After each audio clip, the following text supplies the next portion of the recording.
Defence ministry ने French manufacturer Dassault Aviation के collaboration से 114 made in India Rafale fighter jets procure करने की इंडियन एयरफोर्स के प्रपोजल की जांच शुरू कर दी है। ऑफिशियल्स के अकॉर्डिंग 60% से ज्यादा इंडिजीनियस कंटेंट के साथ 2 लाख करोड़ रुपीस से ज्यादा वर्थ वाली इस बड़ी डील पर डिफेंस प्रोक्योरमेंट बोर्ड द्वारा आने वाले सप्ताहों में विचार किए जाने की उम्मीद है। मंजूरी मिलने के बाद प्रपोजल फाइनल अप्रूवल के लिए डिफेंस एक्विजिशन काउंसिल के पास जाएगा। इस नए एक्विजिशन से इंडिया के आर्सेनल में राफेल्स के नंबर 176 हो जाएंगे, जिनमें इंडियन एयरफोर्स द्वारा पहले से शामिल किए जा चुके 36 राफेल और separate government to government agreement के अंडर इंडियन नेवी के लिए ऑर्डर किए गए 26 राफेल शामिल हैं। ऑफिशियल्स के अकॉर्डिंग यह कदम ऑपरेशन सिंदूर के दौरान राफेल के स्ट्रॉन्ग परफॉर्मेंस के बाद उठाया गया है, जहां एयरक्राफ्ट ने कथित तौर पर अपने advance Spectra electronic warfare suite का यूज कर Chinese PL-15 air to air missile को मात दी थी। इंडियन बिल्ड जेट्स में पाकिस्तानी स्ट्राइक में यूज स्कैल्प मिसाइल की तुलना में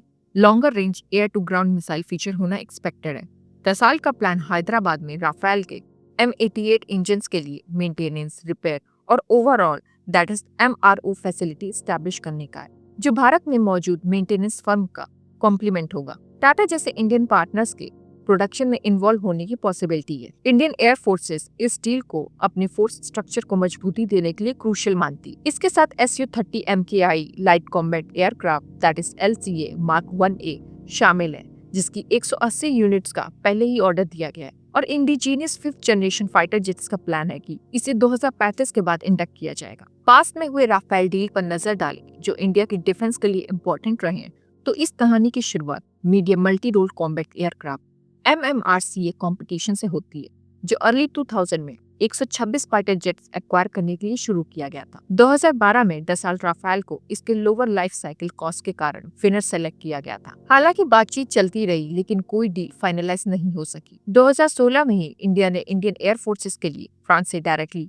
36 राफेल जेट्स के लिए 59,000 करोड़ रुपीस की डील। रिसेंटली अप्रैल 2025 में इंडिया ने इंडियन नेवी के कैरियर बेस्ड ऑपरेशन, जिसमें वेपन्स, स्पेयर्स और मेंटेनेंस शामिल है, को मजबूत करने के लिए 26 राफेल मरीन वेरिएंट का एग्रीमेंट किया। ये deals ambitious large scale procurement से ज्यादा फोकस्ड अर्जेंट एक्विजिशन की ओर शिफ्ट को हाईलाइट करता है। पास गवर्नमेंट के अंदर इंडियन फोर्सेस को मजबूत और कमजोर करने के लिए लिए गए स्टेप्स और उनके रिजल्ट की बात की जाए तो 2004 से 2014 के बीच यूपीए गवर्नमेंट के अंडर इंडियन एयर फोर्सेस ने 122 जेट्स का ऑर्डर दिया, जिसमें मेनली 82 Su-30 MKI और साथ ही अदर अपग्रेड्स भी थे।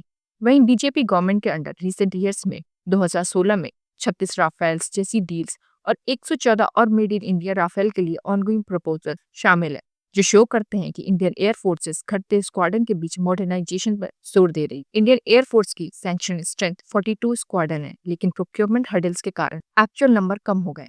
2004 से 2014 तक कांग्रेस लेड यूपीए गवर्नमेंट के दौरान इंडियन एयर फोर्स की स्क्वाड्रन संख्या में काफी गिरावट आई है। लगभग 42 स्क्वाड्रन से स्टार्ट होकर उनके टेन्योर के अंत तक यह घटकर सिर्फ 33 रह गई। क्रिटिक्स का कहना है कि यह कमजोरी MMRC जैसे की प्रोक्योरमेंट में डिले के कारण हुई, जिसका सिलेक्शन तो हुआ लेकिन साइन नहीं हुए और एयरक्राफ्ट का इंडक्शन स्लो हो गया।